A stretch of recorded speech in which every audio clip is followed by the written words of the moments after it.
Boom. Donnie, thank you for joining me. Thank you so much, Brian, man. It's an honor to get out here and just share, talk a little talk with you, maybe throw a little things on the wall, get after a few things that just motivates me when I get around a guy like yourself that just, got a passion and a drive to just want to make a difference and impact people's lives. It just resonates. I can tell that every time I get an opportunity to speak with you. Dude, that means the world just because the feeling is heavily mutual. And I'm excited to talk to you. Just like, your history's off the charts, and then same with your capability and your character. It's magnetizing to me just to see what you've done and what you're currently doing, physically, mentally, spiritually, across the whole spectrum. So, and we'll touch all those juicy things just because you are that electric factory and have that capability. But how we start the podcast off is, right now, the podcast is Chasing Edges. Where are you chasing edges in your life now? Where are you learning, growing? Oh, man, I'm just really trying to grow as a strength coach. I really have stepped away from the uniform, but I'm still passionate about people in the uniform and seeing what I can capture, through the education I'm doing at University of South Carolina with my Ph.D. And then also with the other areas that I keep kind of dabbling in and putting my foot in, just to include, things like some of the stuff that we got an opportunity to experience there at Winter Strong. There's always something I'm trying to lean forward. We call in the Army, lean forward in the foxhole and eliminate that initial threat. And that initial threat to me is that knowledge that I still haven't learned. I want that edge so that when I do get at an opportunity, to speak with a warrior or speak with another athlete, I have something that I can capture their attention, something I can draw them in to allow that relationship to go to another level. Oh, that's dynamite. Yeah. I always love the foxhole analogy, and football and sports probably try and take that too much to with like the foxhole guide. And then, so now I look at this being on the front and leaning into the foxhole. And again, I love the concept of capturing and being on the edge, because also I think our world falls into like, oh, it has to be research supported. It has to be all these things. But like, if you really want to, again, like be on the edge and be on the cusp and like have these novel things that can eventually make exponential impact, like you need to, again, I guess, lean into the comfort, like out of the comfort zone. And again, like what you're doing, pursuing a PhD, obviously giving back in that service, but I just see you as an eternal learner. And so I think that edge will always be present for you. Oh yeah. It's relevant this day and age. If you're not hungry to learn, and that is in areas that you're not comfortable with, it can't always be just in that specific field that you're like, hey, I just want to get better than that. You have to broaden your spectrum. That gives me the opportunity, like in some of my course load, just being able to take some things in motor behavior, being able to understand a little bit more of the cognitive piece, because we all know that this is the brain. The brain is the house of everything. You can come up with the greatest prescription to really help somebody, but if you don't understand the intricacies of how the brain operates and how all those different chemicals and minerals and vitamins and everything within the hormonal package operates, you're going to miss the mark. So it's just really interesting right now to really understand a little more depth on motor behavior and how that shakes hands with motor neurons and motor units in the muscle bellies. That really allows us to grow more synapses so that we can change biomechanical lever advantages for whatever we want to do. Oh, I like that a lot, just because a lot of my study recently has been on the brain, but more, we'll call it blood flow and activation of certain areas in order to perform under pressure. Because my goal as a breathwork coach, or like as a mental skills coach, as it starts to bleed into that psychology world, is to hand back people control over their state. Like obviously at rest, while they're sleeping, all those things are awesome. But eventually, if you build this foundation, eventually in times of pressure, potentially times of battle and war, obviously under the lights and in the stadium, like I want you to have an advantage. I want you to have this ability to maintain all the wits about you, access to your whole prefrontal cortex. And what, again, I'm learning, and I've known for a little while, is that blood flow recedes, goes through the amygdala, and you become reactive. You lose that gift of problem solving, decision making, and communication.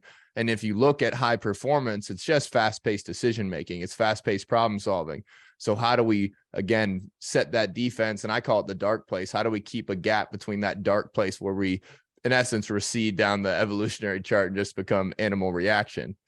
No, you're exactly right. And obviously the more we can work on that autonomous nervous system, the more we can tap into that gives us ability to do other things. So I'm just excited of the path that I'm going down, because there's going to be a good blend of motor behavior that's going to be incorporated in my PhD. And that was some of the things that I was excited about, really trying to merge that into the biomechanical side. Well, that's awesome. And you've been such a massive influence on the Army and their strength and conditioning program as well. So it's, I'd like to start there a little bit, because if you want to just do a brief history, because I mean, you served for what, 27 years, 25, 27 years? Yeah, 27 years. Yeah. In the uniform. So yeah, try to do my best to give you an elevator pitch. It's kind of hard to kind of capture that into 27 years, but the biggest things of it is as I was an infantryman from day one, started out in the Marine Corps, all the way through my enlisted time, had a break in service to finish my degree, play a little bit of college baseball, have a little fun and stuff like that, come back on active duty and made the transition from the Marine Corps to Army. And a lot of people get confused to say why. Well, at that time it's prior to 9/11, and I was over 27, and at the time I would have had to come back and enlisted, and I still owed a little bit of money on my degree and stuff for my tuition. So that's why I contacted Army, and Army said, we'll pay you schooling off, we'll put you right in OCS instead of coming back enlisted. So I made the transition to the Army. Things are a little different, the Marine Corps and the Army. There's some differences. They're all good differences. One of the big pluses was obviously for the family. Army has more installations. They got a little more financial stability. They don't fall under the Navy. So I spent the rest of my career in the Army as an officer and still within the infantry community. So I've never really changed with regards to my job set. It just gave me an opportunity to lead people into combat as I continue to grow as a commissioned officer. I spent a little over 48 months in combat during my time in the military. So I got an opportunity to serve in pretty much every major conflict, minus Mogadishu and Somalia area throughout the 90s and the 2000 period. Soon as I got to about 2012, 2013, I finished my second post command out at Fort Benning. I was there with the 115 Infantry Battalion. I finished up there, and then that's when I kind of stepped out on the ledge and trusted God a little more to put me in an area. There was no job set. Okay. There was no branch or no specific field to fall under human performance. So I put my name out there. I went and done a couple of interviews. I tried to get up at West Point, didn't work out there. So I ended up going to U.S. Army Physical Fitness School, got an opportunity to be the head strength coach there. And that's really where the crux of where the human performance really kind of hit a place in my life where I was in a position where I was at the round table. I was at the round table with some smart people and had an opportunity to lay some things on the table that I thought was important for our warriors. That's where the Occupational Physical Assessment Test came into place. So now you have not only an academia test that you take with the ASVAB, but you also take the OPAT. Now that you've joined the military, I had an opportunity to influence the Army Combat Fitness Test. The PT test was in place since 1980 under President Carter administration out of 78. And it was essentially off the presidential fitness test. Okay. Yeah. It's just, can I look fit in my uniform? We was coming off a period in the military where it was all drafted. We had never been in a position where we were all volunteer. So they had that test in place for over 40 years. We got an opportunity to finally incorporate 5 fitness components instead of just 2. Oxidative and muscle endurance is all we had in the PT test. And anybody that's ever wore a uniform or anybody that's ever strapped a set of boots on and went down range and conducted some kind of combat operation understands that oxidative endurance is only what's going to get you to what we call the objective rally point. That means you dropped your big pack, you put on the light stuff, you're now locking and loaded, you're getting ready to go and open a can, kick a door in and knock a few people in the face. Well, from that standpoint, we now working those other 3 fitness components. We're working that phosphagen or the ATP. We've got to be explosive. We've got to be powerful. We've got to be strong. We've got to be able to be agile and have agility to cut and move outside of like a sagittal plane. So that's where we made the changes in the ACFT. And then upon that, that's when we really got to the H2F initial concept, holistic health and fitness. So I built 2 performance centers, one at Fort Jackson, one at Fort Benning, before they got into all that. I kind of tried to show them what I thought right looked like to be able to build one for the conventional Army. As you're very familiar with, Brian, and probably a lot of people that have listened to the podcast, the special operations have been doing this for almost 18 years now, okay? But they do it at a small, elite level. So you take and bring in a strength coach and you're working with 15 to 25 guys. My piece was to be able to train 750 people in a battalion, you know, with a 20 or 30 man type package, so that now we can train every warrior as a professional. Yeah, and that's just truly incredible. And like when you look at the OPAT, I just wanted to get this little nuance in there because I thought it was dynamite. And so a description of the program is emphasizing true strength, mobility, and speed to increase lethality and survivability across 6 pillars. But because I look at soldiers, like obviously I've been around the special forces community now, and like I see their level of training and I see the resources they have and those kind of things. But again, infantry, all the entire armed forces in that realm, again, like what you said, that the muscle endurance and oxidative, it like is just one pillar of really 2 pillars of the capability described. And when you start looking at training, because I've been so sports specific for a very long time, I know what systems I need to train, and usually I'm around a good round table as well that can like pick holes and that kind of deal. But you're training such a broad spectrum of capability in a soldier. And then now, like even into your world now, where you start getting into the brain and my world into the breath, like there's and then you have thousands of humans that you have to get through this program. What were some of the biggest obstacles as far as implementing that? Yeah, so there was a lot of big pushback, you know, from the senior leadership, because you got to consider, you know, the Army's been around for over 250 years. And most of the leaders that I were trying to influence to really allow them to kind of open their pocketbook up and spend some dollars essentially didn't have those resources when they came through. So in their set of lens, if they haven't served in the special ops community, they really didn't understand it. It was foreign language to them. And we all know some people are receptive to change. But when you're talking about an organization big as the Army, which is essentially the largest business in the United States, when you got 487,000 employees, that's just on active duty. You got another close to that with regards to reserves and National Guard. So you're talking close to 1 million people that you're trying to move that big elephant. So it was an elephant, you know, and you had to take it in small bites because you could not move it all in one big piece. So I would say that was the number one piece. Once I got a few general officers that was on board with me, that backed me, that really allowed then some doors to open up. Not only did I get some financial ability to spend some money to show what right looks like, but it also allowed us to work from the bottom up. So now we could bring soldiers in from OCS, soldiers in from infantry officer basic course, soldiers in from our NCO schools.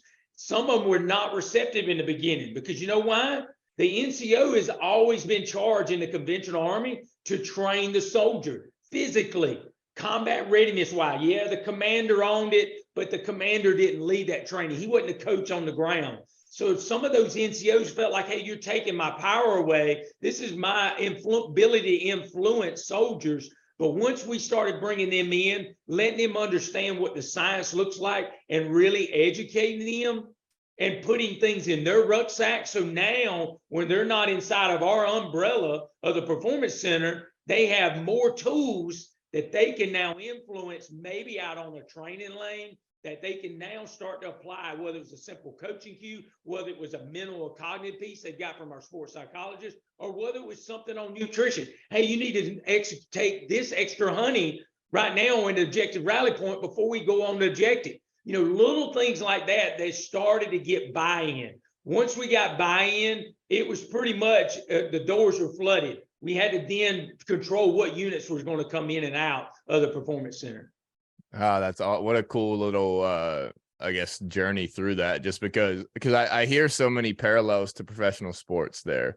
One, like I look at the MLB and I look at billion-dollar organizations that I don't want to say refuse, but they don't put their best resources into the development of the player.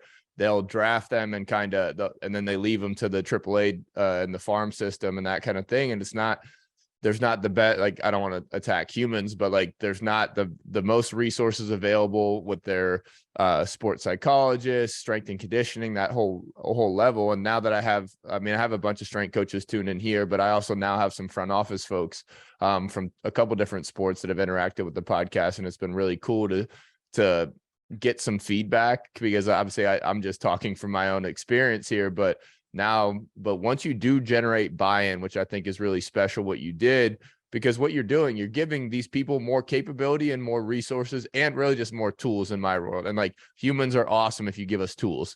And so, and it just, there's such big levers for us. And you look at like a honey and a baking soda concept before some endurance activity, or now you get into like football, who their standard now is beetroot powder and like UCAN super starch for like pre-practice, pre-game, for the glycogen stores and the vasodilation. And you start talking about levers that are going to add and separate you from the competition or the enemy.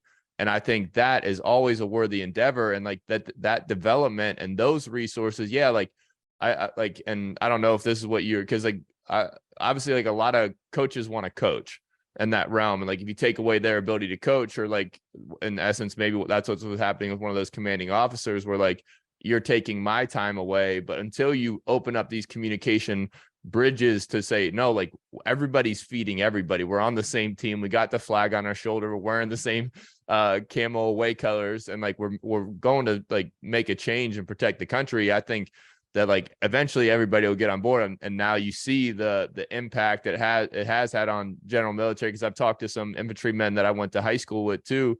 And they're hyped about the resources they have. And that's awesome to hear. You know, the Army's right now, they've completed 10 brigades. There's 110 brigades that's in the Army. 10 of them now have those resources. They've hired a little over 360 strength coaches, over the last 3 years. Just like I've spoke to many universities and many people within that administration to let them know that, there's going to be no other organization that's going to be able to compete with the military when it comes to people graduating with an undergrad in exercise science or in some kind of human performance field, to be able to have that job set to go right out. Because right now in our civilian sector, we really don't provide anything. If somebody graduates tomorrow at the University of Tennessee with an exercise science degree, there's no job really for them to go get. So we have failed the strength conditioning community as a whole. As an organization, we've raised the bar in the collegiate professional setting, to say, you got to go be a grad assistant for a couple of years. You got to get your graduate degree. And oh, by the way, you got to be an assistant for all these years or work these other miscellaneous sports for so long until you can really get into a field that you really probably went to school to do. But it's unfortunate they can't provide that solution. But right now, what we're providing, somebody with an undergrad can come right in. They can come right in and be a strength coach. They can make just as much or more money than a lot of your assistant strength coaches are making at the collegiate level with all the benefits package.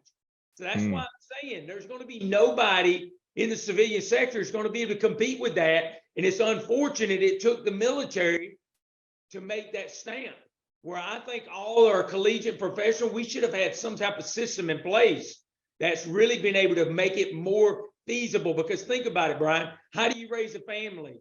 You know what I mean? If I'm 26 years old, I played college sports, I finished my undergrad, and now I want to actually go be a coach somewhere. There's really no job. There's really nothing out there unless, I lean forward out of the foxhole and make something my own. And it's just not available. And that's the greatest thing about the military piece. We're able to help bridge that gap. So that's why I do try to get an opportunity when I speak on podcasts to let them know that those jobs are out there. They're available. They're coming.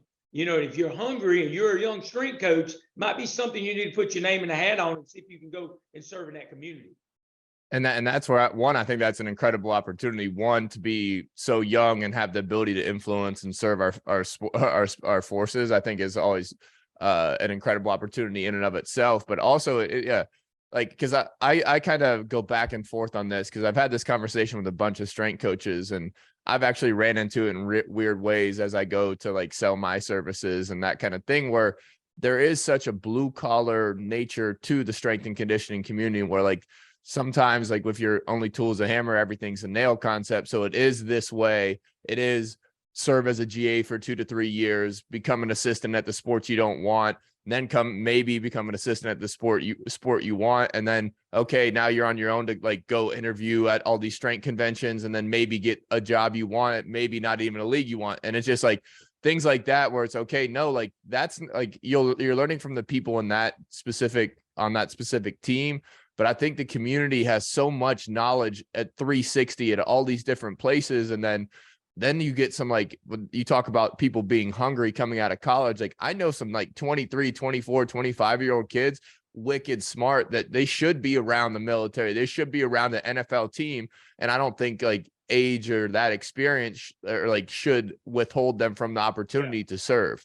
And so I just think I love the opportunity, and I'm hoping some people on here can gravitate towards that and maybe pull the trigger on that, because I think that is a strong influence. And again, it's just like, okay, let's shake the tree up, and and one thing I do truly enjoy about military is, again, usually like best practices arise, because like your rite of passage into the military, and like you guys have such a great system set up where like eventually, like, because of the price that's on the line in combat downrange concept, like best communication happens, best people are where they need to be, and then obviously you're using the best equipment, and you're using in essence, like what you've brought to the table is the best performance tactics, both physically, mentally, and from like a supplement standpoint. So I just think obviously that's why one of the main reasons I want to talk to you is because what you've done and how you've influenced the community has been awesome. And then just to kind of start, if you have anything to say there to that. Yeah, I mean, I definitely agree, and I'm excited to have any new young coaches interested. I mean, I know you'll hang my contact and stuff. I'd love to have any of them reach out to me if they've got any questions, any concerns, and maybe some links where they need to go and kind of search some of those jobs.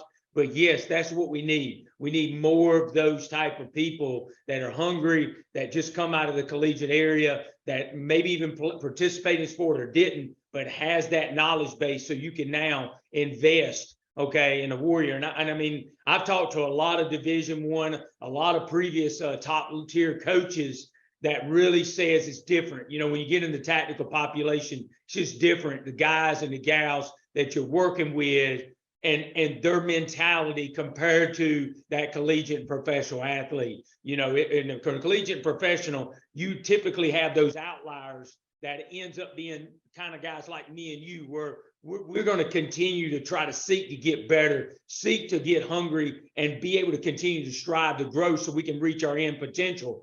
A lot of athletes is given more potential than they know what they got.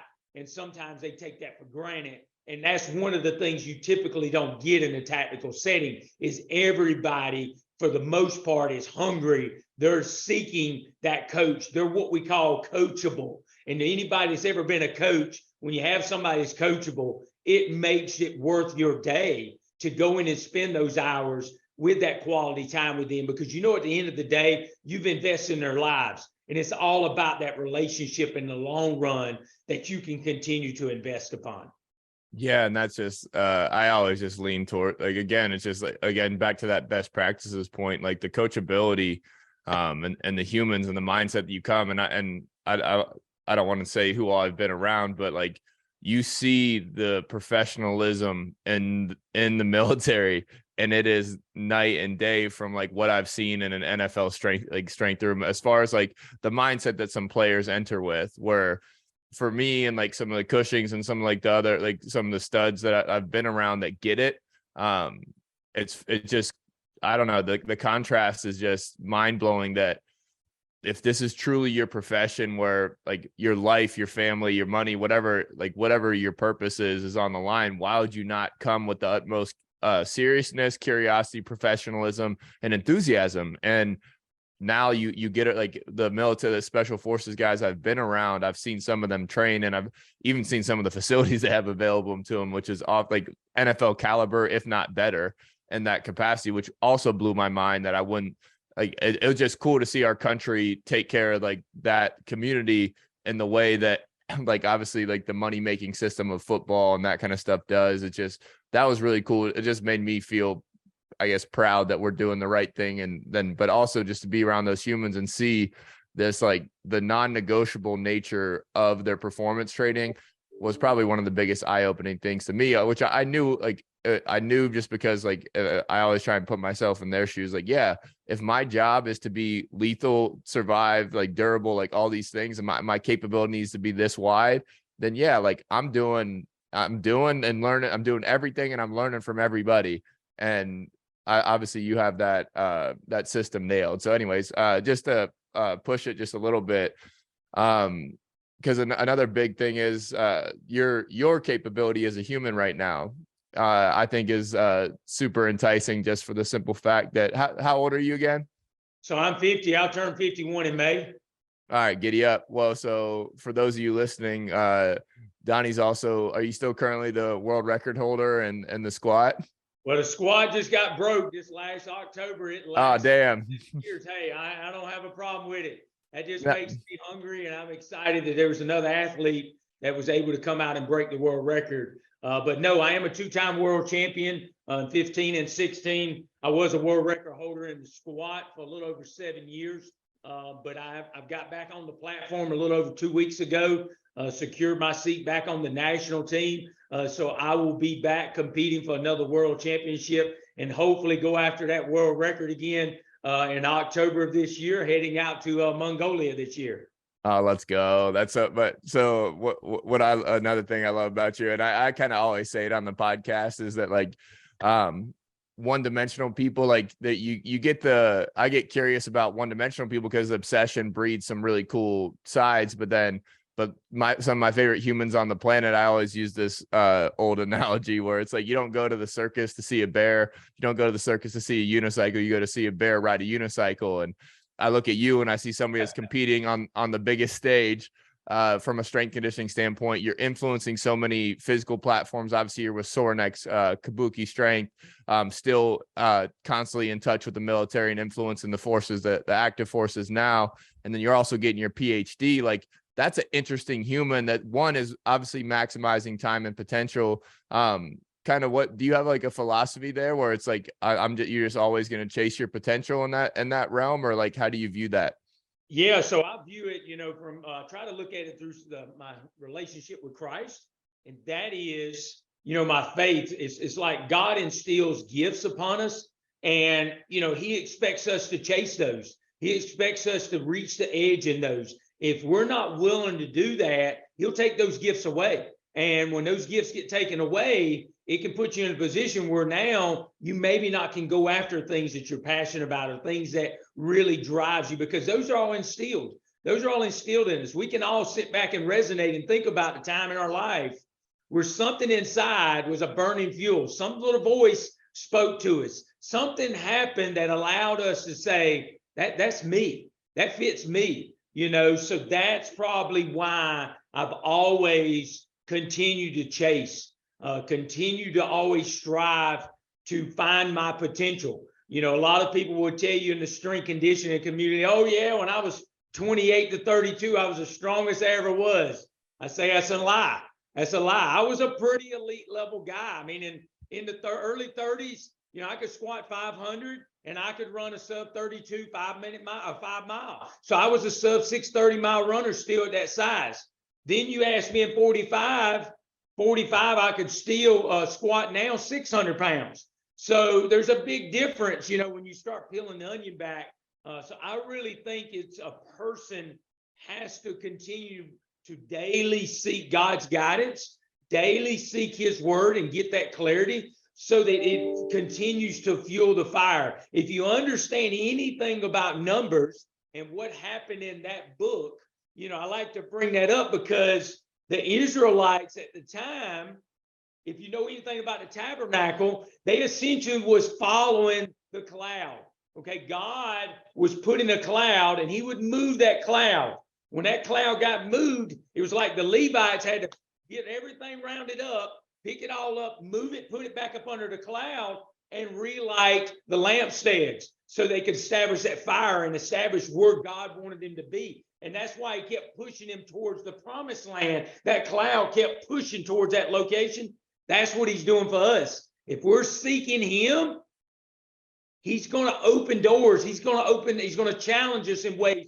He's going to put us in a position to say, I still got some more work for you. Because a lot of people think, I get to a certain age, I'm supposed to retire. That's just not how it works. Until the good Lord sends us home and we're done, you should continue to strive to go after your own passions and things that lights your fire so that you can continue to utilize those gifts.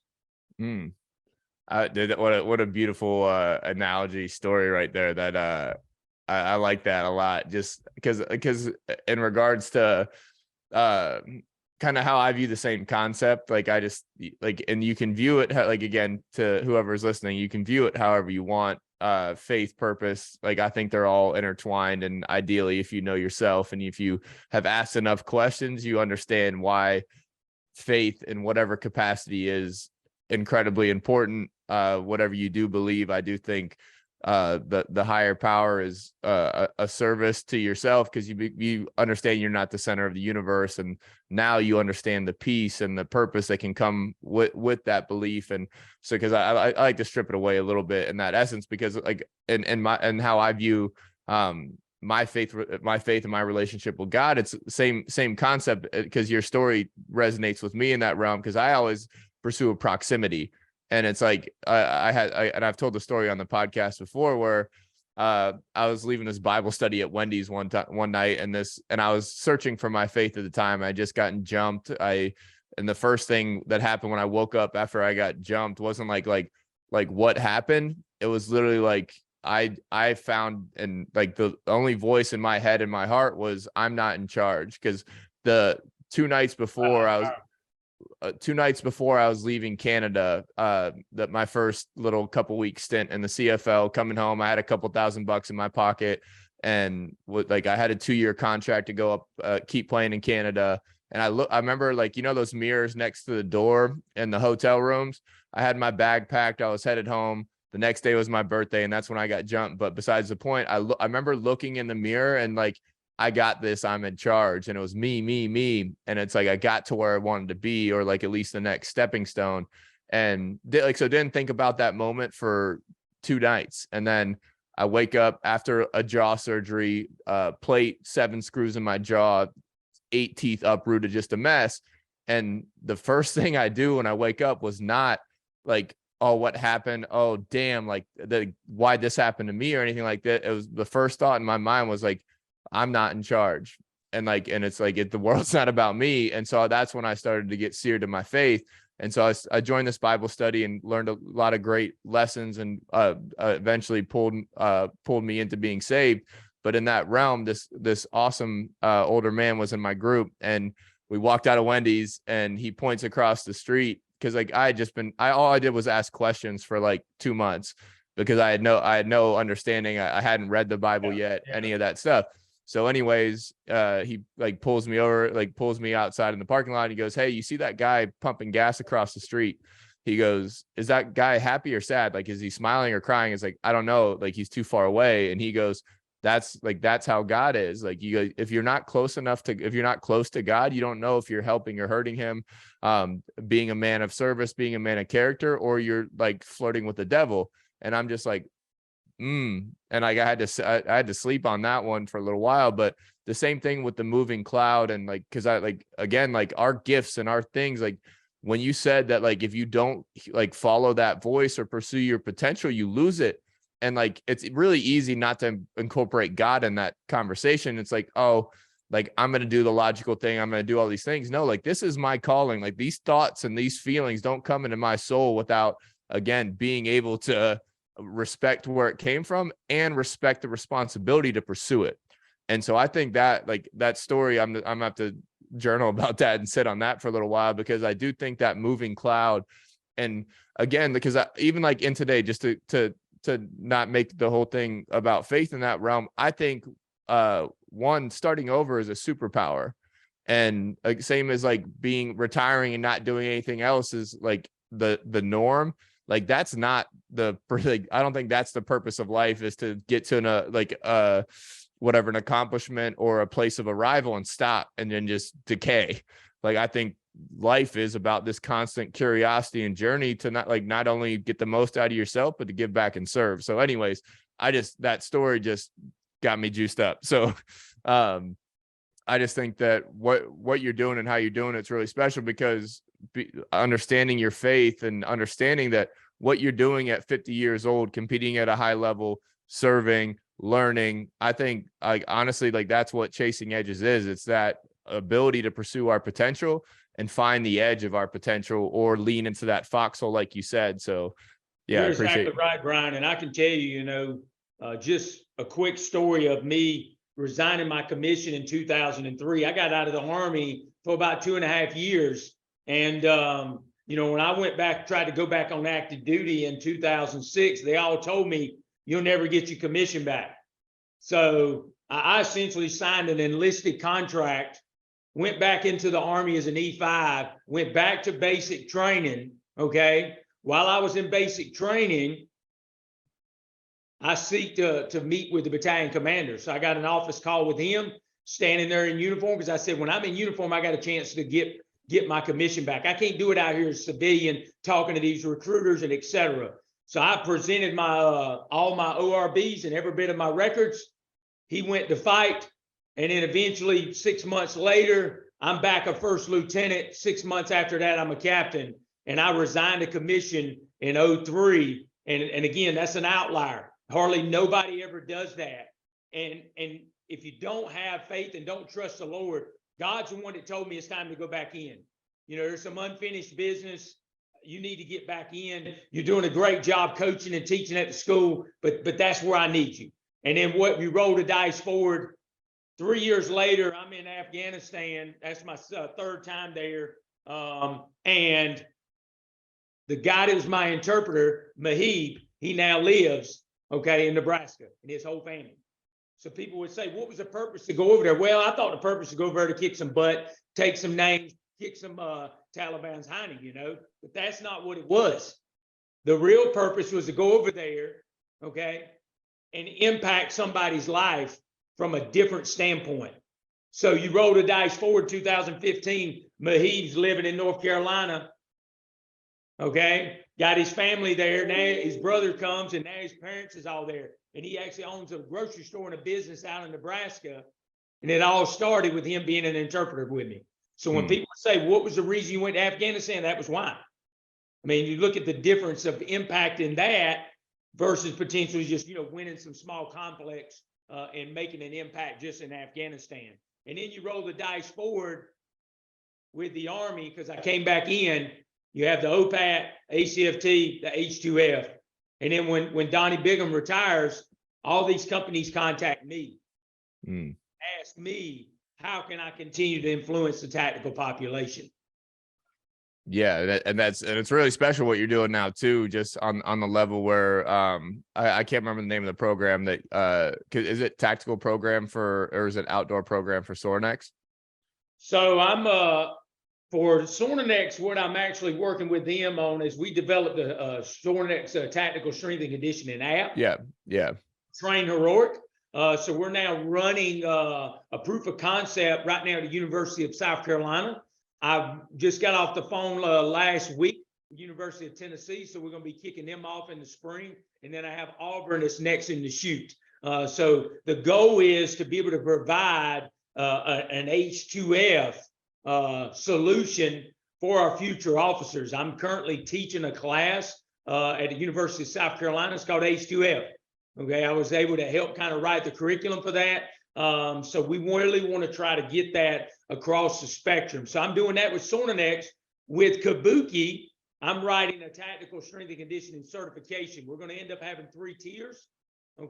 We're looking at running that out this summer. It's going to kick off. I got to head back up there in March, do some more video content. But what that is going to be essentially a weekend course you come out to that'll be recognized by the NSCA.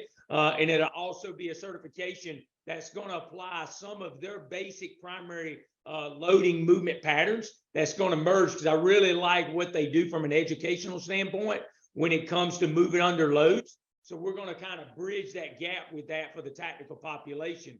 You know, I'm also working with the NSCA, and I'm one of their lead instructors for their TSAC practitioner course. That's that 32-hour course to get someone certified as a TSAC strength coach. So I typically do 3 or 4 courses a year for them. I also have a few other businesses and companies, you know, that I consult for, like Go Arena. I don't know if you heard of them. They make a flywheel, you know, that's essentially a box that goes in your room. But I'm going to be developing some prescriptions within their app content. And I'm excited with Mountain Tough. I'm supposed to be heading out with them in May. And we're looking at potentially doing some things there with their app and their programming that maybe aligns a little bit more specificity, you know, not only for the hunter, but also that they do a lot for the special operations. About 15% of their clients come out of that community. So we're looking to try to make that more of a scientific approach to really get after their training. I like that. Just to try and get some wisdom from you, as so people that would sign up for those things, like what or not sign up for those things, but that the end user, the consumer of those services, why should they come into that spectrum? Like what separates that stuff from what's currently available? Yeah, so what really separates, like for our Sorinex tactical app, the biggest piece that separates it is we have specificity built into it. So it's based on your job set. So if you go, hey, I'm a tanker, you know, I'm going to be inside of a tank, I'm going to be moving a 40-pound round back and forth in a transverse plane, that becomes your tactical specificity. It also has a needs analysis on the front end. Most of your programming, from every bit that I've you know, dove in over the last 10 years, is more of a cookie cutter approach. So everybody's getting that same flavor of Kool-Aid.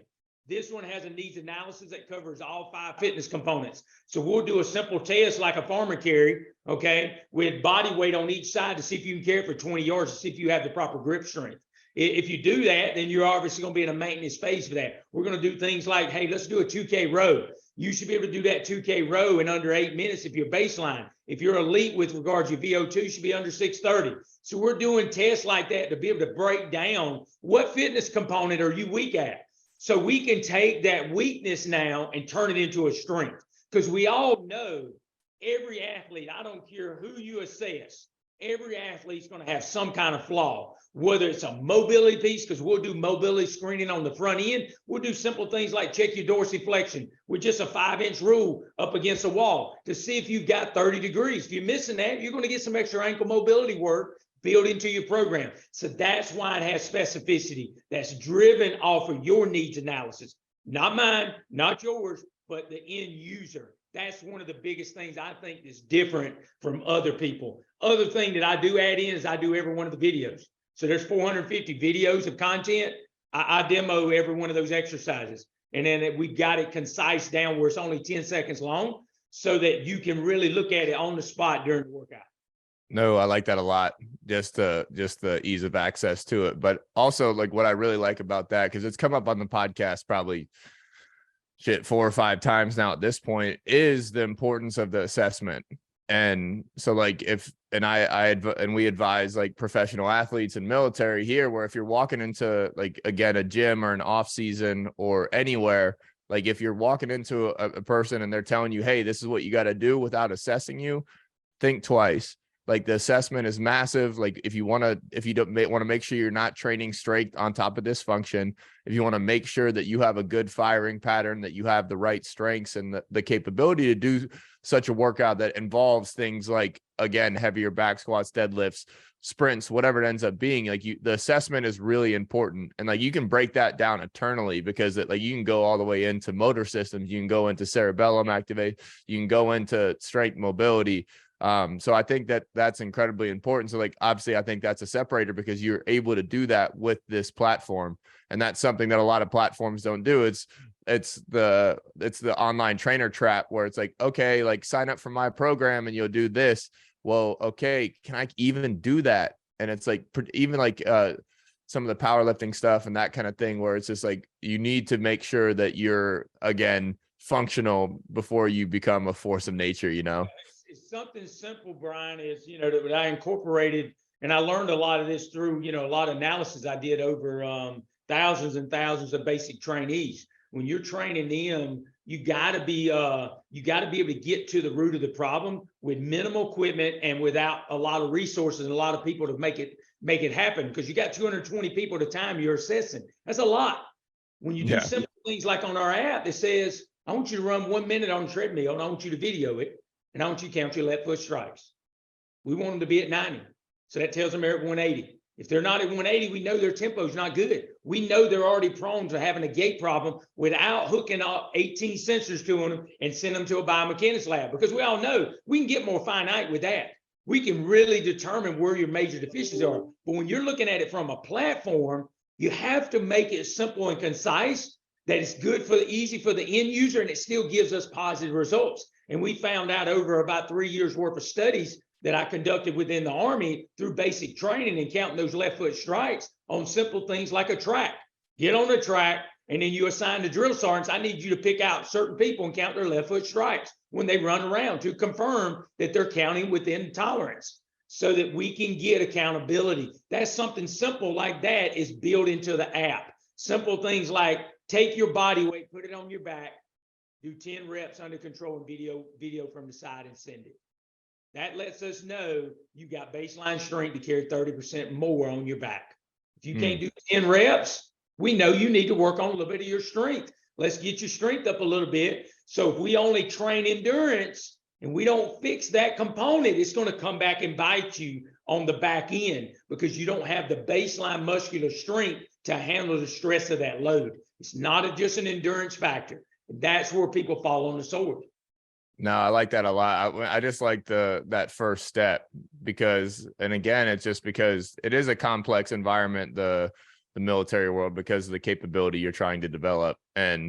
But I think that's even more reason to have such a rock solid foundation, even, and it may come into bruise the ego a little bit to do a body weight and then really only be allowed to do another 30% or anything like that. Because I mean, you'll see the whole spectrum of human in the military and the infantry, where it's, I mean, the most unassuming human to the most yoked up human, you know? So it's just, but like, that's why I do think the assessment is so imperative and paramount.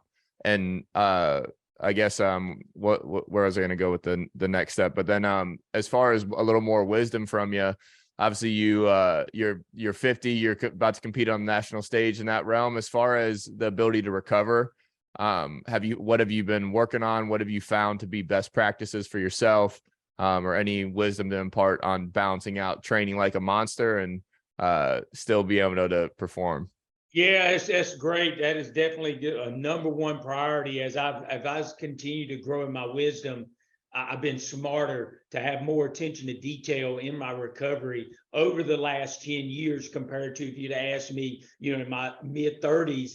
It was not like I really programmed a lot specificity into my recovery. You know, one of the things that's a staple for me, obviously, you know, is working with the cold and working with the hot, ensuring I have that contrast. There's just too much science out there that's showing the benefits of that I've got to take advantage of it. So I typically do, you know, every day during my workout, right now I'm using a water bottle. So I'll throw 56 water bottles into my 150-gallon tub. I don't put but about 75 gallons of water in it. It'll get me around between 42 and 44 degrees. I'll throw it in during the middle of my workout. So when I get ready to get done, I can jump right in there. Typically in a normal day, I will be taking my post-recovery as I hit the water. Okay, I'm hitting some protein, I'm hitting some carbs. I'm hitting that as I jump in the water. I work up to about 8 minutes now is about where I'm at. I'll do 8 minutes and then I'll jump in my red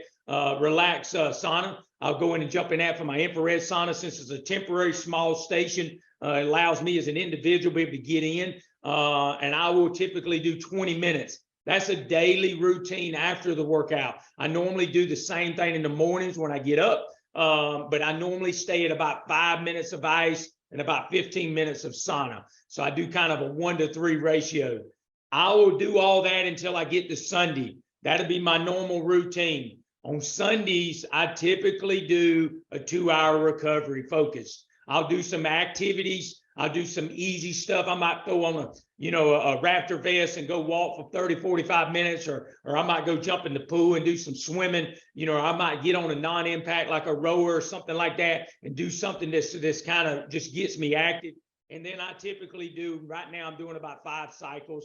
So I'll do 5 cold and hot back and forth. So it typically takes me anywhere between 2 to 2.5 hours to do my whole recovery. And I normally do it on a Saturday or Sunday. Okay. That is one of my major staples. The other biggest piece where I am now at 50, and because I control my schedule more, I don't set anything before 9 o'clock. If you'd have talked to Donny Bigham during the military, I usually averaged between 4 to 5 hours a night of sleep. It was unjust. It was not right. It was not adequate. Now, if I don't get 10 hours of sleep a night, there's something wrong. I'm sleeping between 10 and 11 hours a night. That is really, really big for me. And it's making a big difference. The other piece I like to do is I typically do at least 2 times a month. I got a massage therapist here, and I tell everybody, if you don't have somebody in your footprint that can be able to get into the areas that you can't get into, that can get after some of those with some advanced therapies, whether it's dry needle, whether it's grafting, whether it's doing some cupping, I do that twice a month. I also, from a recovery standpoint, typically do yoga at least 1 day a week. Okay, that's a minimum, whether I do it on a TV in my house or whether I go to a location and do it. So if you really was to look at my schedule, I've got more time incorporated for recovery than I do for training, because I average about 2 hours a day of training, about 5 days a week. So that's only 10 hours. I'm averaging between 13 and 14 hours a week of various type of recovery. You throw my massages in, you throw my yoga in, and you throw in all my contrast work with the cold and the hot.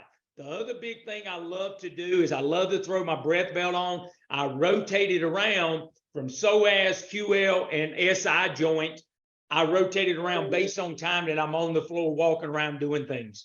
So again, if I'm going to be teaching at the school, or I'm going to be coaching at the school, or I'm going to be working with a client, I'm usually going to have that on for that 1 to 2 hours, wearing the whole time. And it really helps kind of keep me solid where I need to be, so I can handle the volume that I got to do within my training specificity. Yeah, that's awesome. One shout out Breath Belt, shout out Jesse. They're actually a sponsor of the podcast. And so if you are tuning in, the Breath Belt is, I always kind of call it like the Home Depot back brace. But it's an incredible tool to, like, one, what Donnie's talking about is putting tennis balls in there. One is cueing, but 2, to actually release some of the tension in the abs, even get it. Like if you leave the QL, like I've learned that if you leave it on the QL for a while, you'll finally get that let go. And then, and it just, but as far as like accurate, like breath training, it keeps your breath lower. It gives you some resistance depending on how tight you have. But the biggest thing is the ability to cue a low and functional breath. And I think that's stealing. Again, you can have it on for an hour, 2 hours while you're moving around. It is supportive. It doesn't have to be on there tight. I prefer a little bit looser with my athlete, just so they can get the cue for the breath, so they're naturally expanding in a 360 pattern. But I think the breath belt is an incredible tool. I think you solved a massive problem for a lot of humans out there with your water bottle, freezing the water bottles in the freezer and then using those as your ice, because a lot of people and a lot of the options right now in the cold tub world are $5,000 and up for a self-cleaning, self-sustainable cold tub. I've always been a water trough guy in that realm. And like, even you get into ice barrels and some of these other higher end products, awesome. But I think a lot of that stuff preys on the people that don't know you can go to Tractor Supply for $100 cold tub. And then now you have the water bottles where now like efficiency and the use and like the availability of it is awesome. I think I'm gonna adopt your protocol. I actually just bought a freezer in order to do so. So in that realm, obviously, Rangers are leading the way still in that realm. Outstanding. The only thing I add into it, Brian, is I'll leave my water in for all week. Yeah, same. I will typically run between 8 and 16 pounds of Epsom salt I put in it. Perfect. It really allows that water temperature to drop a lot quicker. And plus I think it feels like it gives me a little bit more recovery too while I'm in there, because of the additional salt that's in the water. Oh, I definitely agree. I'm a big warm Epsom salt bath, but that's definitely, like, again, like it's just another leverage point. And again, with the amount of repetitions I get in the cold tub as well, like, why would I not do that? And that's something I'm not doing right now. So I think that's a cool insert. And then I'll send you some more research on sauna and hot and stuff like that, just to add to your arsenal too.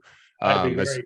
Yeah. So, cause I probably have, I mean, I have one of the sheets here, cause I actually just interviewed a sauna expert, and he'll be the podcast right before yours. But I mean, the benefits are endless. I think, again, along with the breath belt, I think the sauna is just stealing in the realm of health benefits, long-term, short-term, post-workout, post-conditioning, post-hypertrophy, just absolutely electric. Where, like, again, is if you can afford an option, like, heat's better than no heat. Okay, if you got a hot tub, and then now there's a whole spectrum of research coming out on infrared versus dry, and Serrano's actually, he keeps leaning more towards some infrared stuff. So he keeps kind of pushing me, because I've always been such a dry sauna human. And that's just where all the research has been done by the Finns. But in that realm, again, heat post-workout is way better than no heat. And then now you start timing different colds up in the morning with what's happening with your circadian rhythm and your body temperature, melatonin, serotonin. We start talking sunlight, all this stuff. But I think what you're doing is dynamite. And then I think just I think it's special that you know the hours of both, just because you've obviously tangibilized it, you track it. A big message on the podcast: if you can't manage what you don't measure, if you don't manage what hours you're training, what hours you're recovering, you're not going to know that there's probably a massive disparity. Because I think one of the biggest problems right now, you look at different communities like CrossFit and some of the UFC fighters and people that are doing a bunch of this high intensity training. Awesome. I love it. Good. Like, any movement's better than anything. But, like, if you're going to train like a pro, you need to recover like a pro, or else you're going to break. And you're not going to reap the benefits, because if you can't recover from it, you shouldn't be doing it. And that's my own personal opinion. But I do think that, I mean, I'm a fan of how you're living your life, but in that realm, I do think what you're doing is not only intuitive, it's research backed, but it's obviously reaping massive rewards for you as you go to compete on the national stage here at 51 years old. Most definitely. And, just to caveat some of the things that we did in the tactical population, with our recovery during our high intensity training, since you brought that up, for our MMA fighters and our CrossFitters, we used to do a lot of arm immersion. Okay. So if they did a high intensity circuit, and let's say it took them 3 minutes to finish that portion, and they had 90 seconds rest before they started the next round, they would actually go in. We had coolers set up. They would go all the way to their armpit, and the water temperature would be around 34 degrees. They would drop in and hold for 60 seconds, because we couldn't put them in their whole body in there. But we found that we were reducing the heart rate, and our cognitive numbers were going up on our sports psychology aspects of the lane, because every lane of our high intensity circuit had a cognitive piece tied. We started to see that benefit even in the hottest times in the summer, when it's 100 plus outside and 100 plus humidity. We were still seeing benefits of that heart rate dropping down, their breathing being more regulated coming out of that, because they would put the breath belt on. At that same time, they would do the arm immersions to really focus on that diaphragmatic breathing during that 90-second window before they started back into the circuit. That was some of the things that were incorporated, and we found a lot of benefits out of that. And that's really special, because, like, how I teach breath anyways, or how I teach my level of coaching, is that physiology is a language, and it's a language a lot of people don't speak. And then there's all these triggers of environment that do influence, like, and obviously great breathing influences our heart rate. And people sleep like, oh no, I'm just a victim of my heart rate, I'll wait for it to come down, I won't actively pursue that. And because I teach it as a wind chime, when the wind chime and the heart rate and the lungs are out of control, again, you lose that cognitive ability, you lose the problem solve decision making. So now, and those are muscles that, again, the more you train, the more control you gain over them. And then also, like, you start to, so I think that sounds awesome. At some point, I'd love to talk to you even more about the intricacies of that, because I've gone down the route of all the cold exposure stuff, and you see they've done it on dips, and they've done it on, I believe, pull-ups, but basically, like, so the hairless parts of your body are one of the biggest receptors as far as thermoregulation. So palms, bottom of your feet, face, in that realm. And they've done during rest periods, hands in the cold. And then you see people's their endurance, like, not increase, but their drop off is non-existent almost. Like they even improve reps by getting this cold, which obviously influences heart rate, but also controls the temperature in the muscles, and temperature in the muscles being one of the biggest burners of the oxygen as well. So I think that all that just is, my wheels are spinning now, but I think that's really cool that you influence it. But the breath belt, again, it's when you're working with, I'm sure, a massive amount of humans, it's really easy, again, to get the proper professional cues without having to have eyes on every human in front of you. And You're just exactly right. yeah, then another shout out, Breath Belt as a sponsor. There is a code, Edges20. I don't know if you have a code too you want to throw out there. I'm sure you do. But yeah, that's they've been a super easy tool with all my athletes that I coach remote. They all have one. And I do think that just stealing in the world of performance, but also I love that you're pushing the boundary on recovery. And then can you talk on the cognitive part of the training that was paired with these exercises, just because that super intrigues me? Yeah, so the biggest things we would incorporate, it might end up being, engaging a threat, but having to do a math problem to be able to find the number on the target. So we started to see those times actually increase, as in they end up engaging the target quicker as the circuit went on. With typically, what we did was we had one on our east lane would run like arm immersion, the west lane. So you essentially got a squad on each one. It's 10 soldiers. They're operating on that tactical lane. One's using arm immersion, one's not. And you can see the big difference in one with the arm immersion.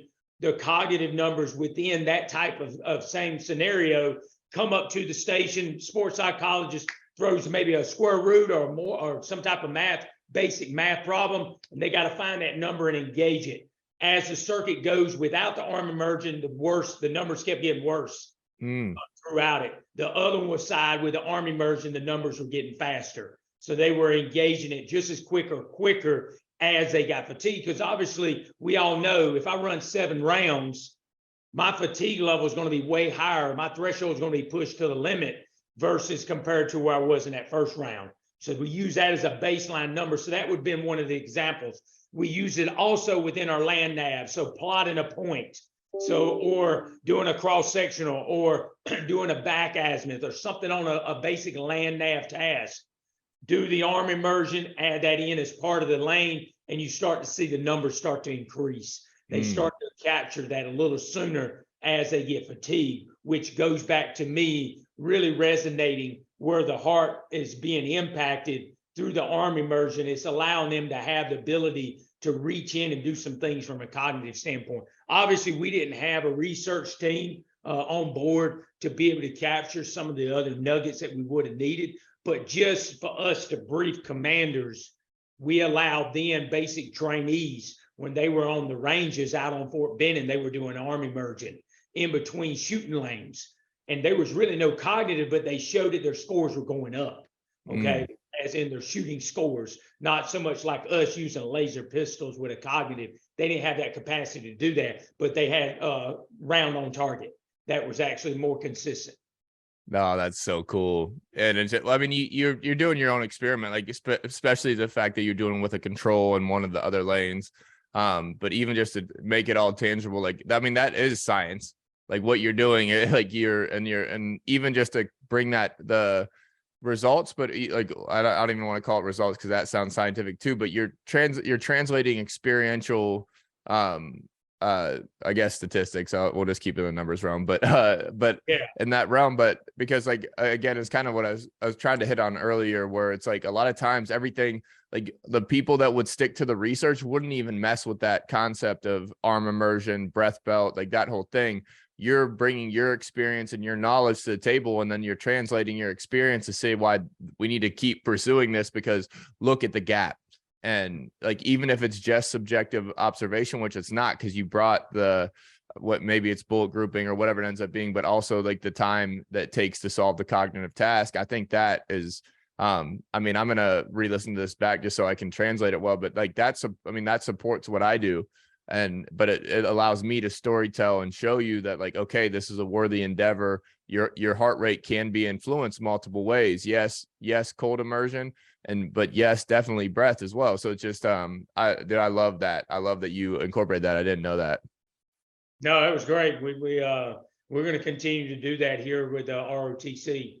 when it starts to get a little bit warmer. The commander doesn't really want to incorporate it right now. But once we get probably to the summertime, I'm going to incorporate a lot of arm immersion into a lot of their specific high intensity circuit lanes. Oh, that's special. Anything else like that you're doing? But because I don't want to eat up too much of your time. Anything else you've messed around in the breath or the cold immersion world with the infantrymen?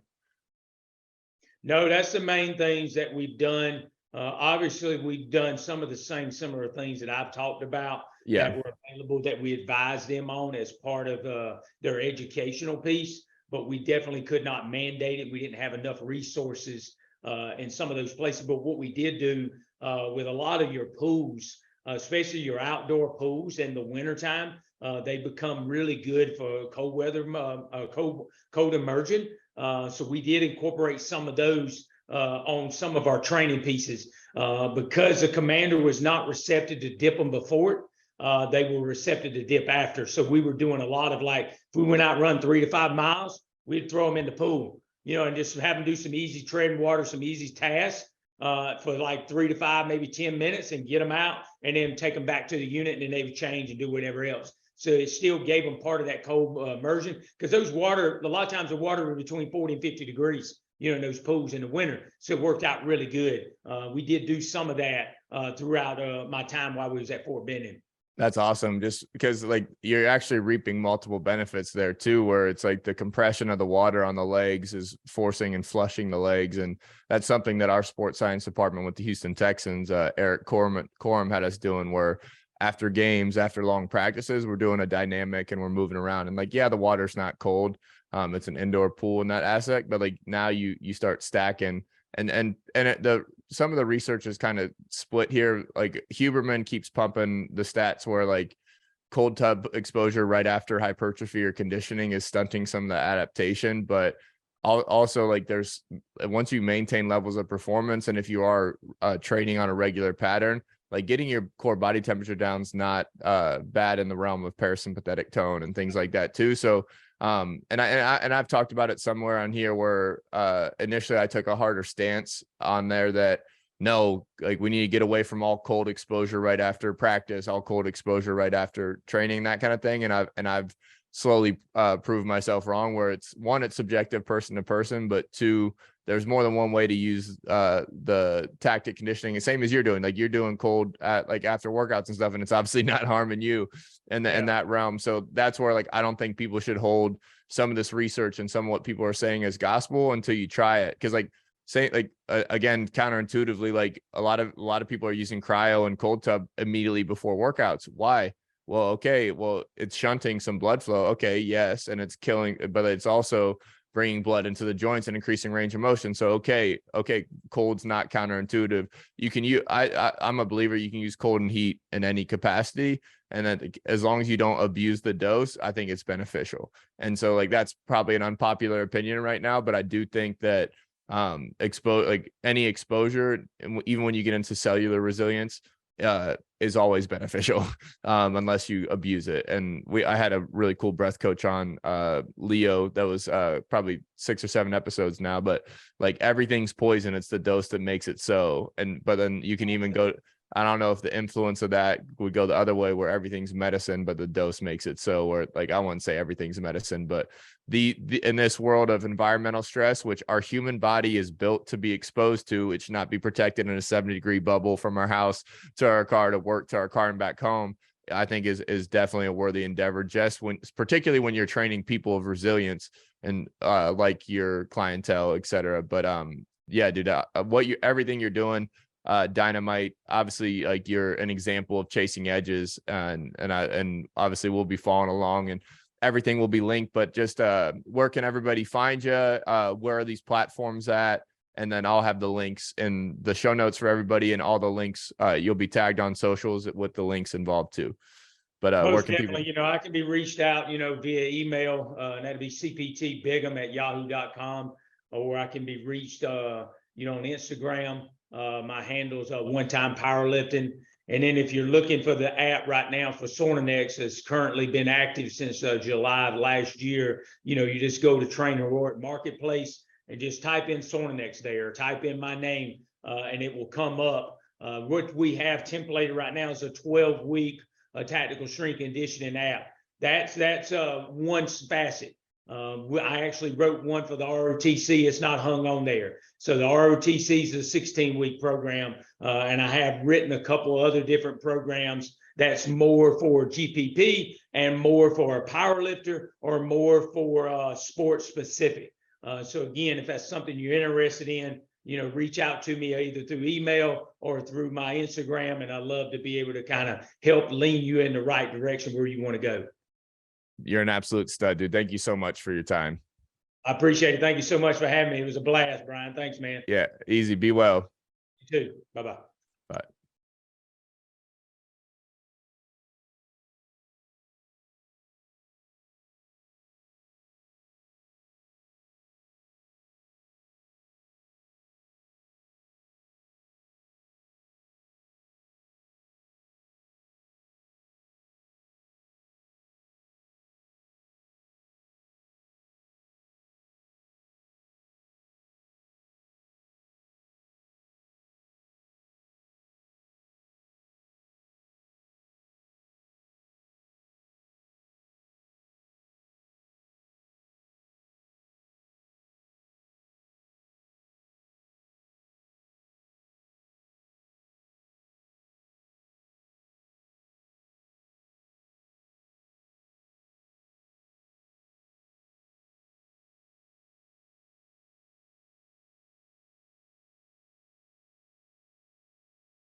Hey, everybody. Thank you so much for tuning into the podcast.